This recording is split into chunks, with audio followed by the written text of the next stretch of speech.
সাকিব খানের তাণ্ডব মুভির টিজার কিন্তু আংশিক অলরেডি প্রকাশ হয়ে গেছে এবং সেই টিজারের মাধ্যমে কিন্তু দর্শকরা এবং সাকিব ভক্তরা কিন্তু জেনে গেছে যে এবারে এই তাণ্ডব সিনেমাতে কিন্তু ধুমধুমার অ্যাকশন হতে চলেছে।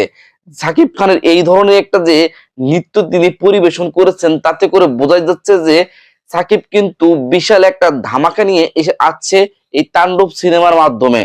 তো তাণ্ডব সিনেমাতে কিন্তু সাবিলা নূর কিন্তু প্রধান নায়িকা হিসেবেই তিনি কিন্তু অভিনয় করছেন। অনেকেই কিন্তু আলোচনা এবং সমালোচনা করছেন যে তাণ্ডব সিনেমায় এই সাকিবের নায়িকা অন্য কেউ হলে কিন্তু ভালো হতো। তবে আমার মতে সাবিলা নূর কিন্তু পারফেক্ট একজন অভিনেত্রী। তিনি দুর্দান্ত কিন্তু নাটক উপহার দিয়ে গেছেন আমাদেরকে। তিনি অবশ্যই সাকিব খানের বিপরীতে ভালো একটা অভিনয় করতে চলেছেন এবং করবে, আমি আশাবাদী মনে করি। আমাদের আসলে হেটার্সদের কিন্তু ভাই অনেক কাজ থাকে, তারা কিন্তু সবসময় সমালোচনা আলোচনা নিয়েই পড়ে থাকে।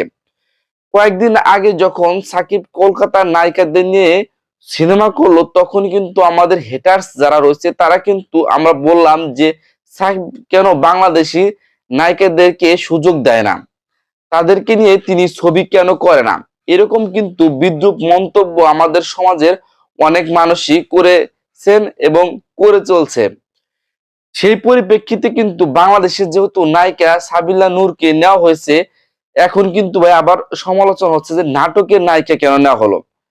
তো একটা চরিত্রকে ফুটে তুলতে গেলে যে নাটকের নায়িকা হতে পারবে না এমন কোনো কিছুই নাই। আর সাবিলা নূর কিন্তু একজন পরীক্ষিত নাটকের নায়িকা, সে কিন্তু চাইলে সবই কিছু করতে পারে। তো ভাই আজাইরা আলাপ না করে অবশ্যই সাকিবিয়ানদের পাশে থাকুন, সাকিবকে ভালোবাসুন।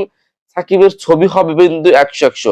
আপনারা যতই সাকিবকে নিয়ে ষড়যন্ত্র করেন না কেন, সাকিবের ছবি কিন্তু ধুমধুমার অ্যাকশন হবে, ধুমধুমার জমজমাট ব্যবসা সফল হবে, এটাই কিন্তু আশা করছেন সকল সাকিবিয়ানরা।